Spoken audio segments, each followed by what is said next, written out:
पुरुषोत्तम दत्त मंदिरात दत्त जयंती उत्सव यंदाही मोठ्या उत्साहात साजरा करण्यात आला.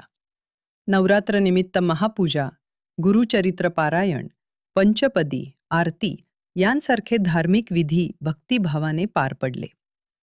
मंदिर परिसर आकर्षक सजावट, फुलांची आरास आणि रांगोळ्यांनी सजवण्यात आला होता. दत्त जन्मोत्सवाच्या दिवशी महिला भक्तांचा मोठा सहभाग दिसून आला. पाळणा उत्सव, दत्तपदे आणि आरती करून भक्तांनी उत्साहात जयंती साजरी केली. सर्व भक्तांसाठी उपवासाचा फराळ आणि फळांचे वाटप करण्यात आले. तर शुक्रवारी महाप्रसादाने उत्सवाची सांगता झाली.